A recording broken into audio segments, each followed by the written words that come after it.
연예계 대표 노총각으로 뽑히던 심연섭이 여자친구에게 프러포즈까지 성공하며 결혼에 한 걸음 더 가까워졌는데요.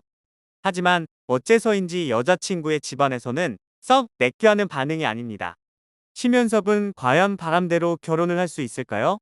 심연섭은 시대적 상황을 잘못 만나는 바람에 인기 절정의 자리에서 한순간에 몰락한 인물로 뽑히기도 했는데요. 과거에는 그의 이름을 딴 햄버거가 있을 정도였습니다.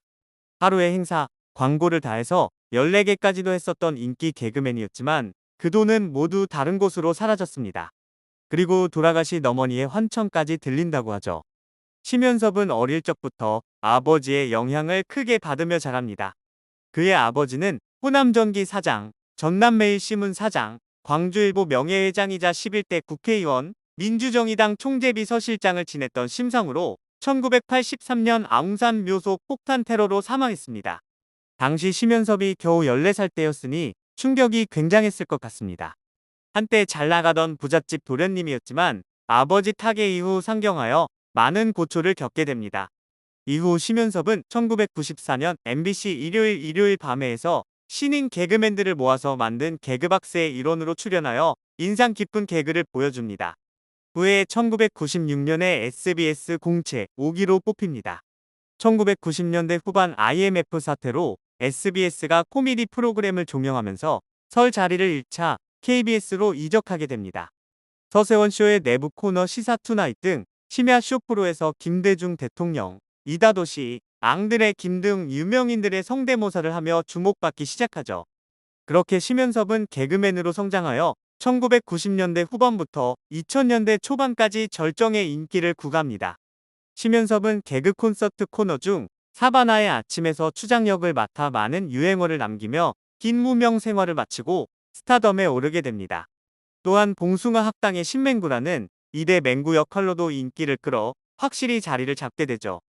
심연섭의 성공을 본 정종철이 개그맨 데뷔를 꿈꿨고 그렇게 성공한 정종철 역시 최기섭 같은 제자를 키우게 됩니다. 또한 심연섭은 군복무를 마친 후 방송에 출연하지 못하던 동기 김준호와 강성범에게 개콘 출연을 권유한 인물로 심연섭이 없었으면 이 둘도 이름들을 알리지 못했을 것입니다. 한마디로 심연섭 덕분에 공개 코미디가 활성화되었다고 해도 과언이 아니었죠.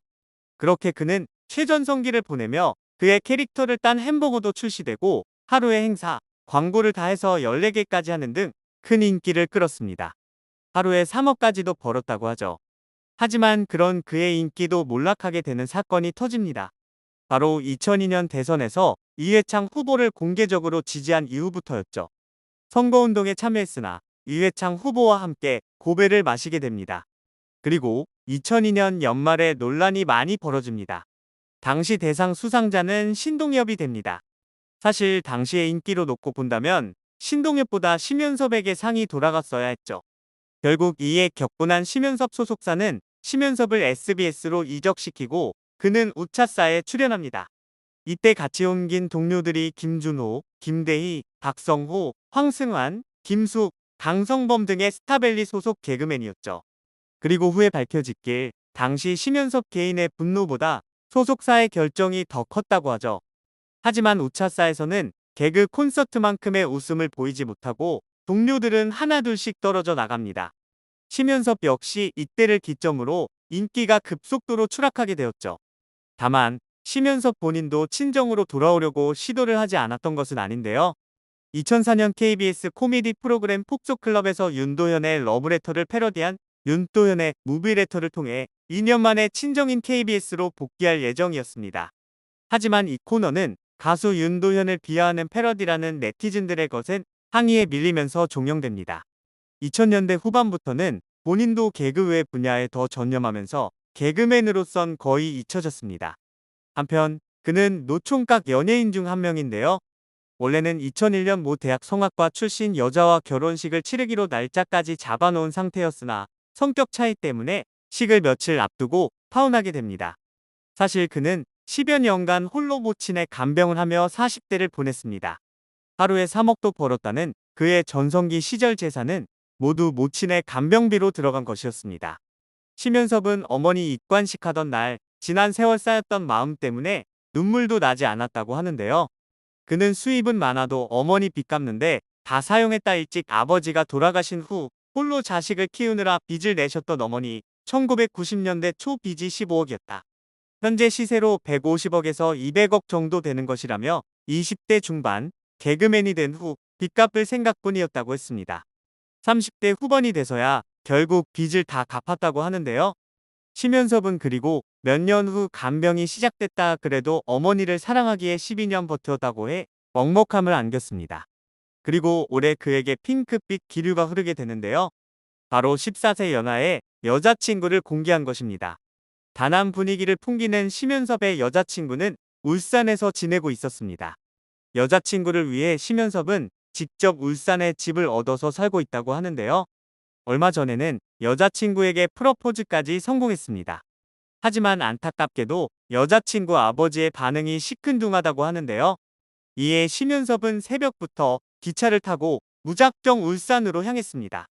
심연섭은 백화점에서 과일 세트를 샀습니다. 그는 여자친구에게 어머니가 과일 좋아하시니까 이따 잠깐 어머니 집 앞에서 정식으로 인사드리겠지만 과일 맛있게 드십시오 하고 인사만 드리고 싶다고 부탁했습니다. 하지만 이미 밤 10시가 넘은 상황이었고 여자친구는 미리 얘기를 하지라며 좋은 아이디어인데 시간이 늦었다고 거절의 뜻을 내비쳤습니다. 그럼에도 심연섭은 예비 사위가 꽃도 과일도 드렸는데 베란다에서 인사만 하겠다라며 포기하지 않았는데요. 이번에도 여자친구는 늦었다며 다시 거절했습니다. 다음 날 축제 행사가 있는 심연섭은 나의 진면목은 마이크를 잡고 웃기는 거다. 보여드리고 싶은데 TV 중계를 하는 게 아니지 않나. 아버님, 어머님한테 단순한 인사가 아니라 멀리서라도 보고 가시면 좋겠다고 설득했는데요. 하지만 비슷한 시간 여자친구 어머님은 김다연 콘서트 티켓을 예매해둔 상황이었습니다. 여자친구는 부모님은 약속 시간을 중요하게 생각한다고 말했고 심연섭이 우리 약속은? 이라고 하자 여자친구는 오빠와 부모님이 약속한 건 아니지 않나라고 했는데요. 심연섭이 내가 마이크 잡고 축제하는 건 1년에 한 번 있을까 말까라고 하소연하자 여자친구는 맨날 오빠 마음대로 하려고 한다고 불만을 털어놨습니다. 심연섭은 부모님이 김다현과 사진도 찍을 수 있게 해주겠다고 설득했지만 여자친구는 멀리서 지켜보는 걸 좋아한다며 멋쩍어 했는데요. 결국 화가 난 심연섭은 자리를 박차고 카페에서 나갔고 다 싫다고 그러면이라며 속상해했습니다. 이후 드디어 심연섭과 예비 장인 장모와의 만남이 성사됐는데요. 드디어 예비 장인 장모와 만났지만 그러자 여자친구의 아버지는 본 것도 없는데 차근차근 밟아가지 뭐 그리 급하다고 기간을 가지고 올해 좀 사귀어 보지라며 아쉬움을 보였습니다. 예비 장인은 천천히 그렇게 하면 될 것 같다. 너무 급하게 하지 말고라며 당부했고 심연섭은 알겠다. 만난 지가 5개월이 넘었다. 아버님 말씀대로 천천히 그렇지만 너무 느리지 않게라며 말을 이었습니다. 또한 심연섭 여자친구의 아버지는 5개월 지나도록 왜 한 번도 안 왔냐? 우리는 당황스럽잖아라고 질문했고 심연섭은 제가 죽을 죄를 지었다. 핑계가 아니고 3개월 지나고 영림이한테 부모님에게 잘 만나겠다고 하면 어떨까? 했더니 너무 빠르다고 해설하며 설명했는데요. 이후 심연섭의 여자친구는 사실 아빠의 마음을 잘 모르겠다.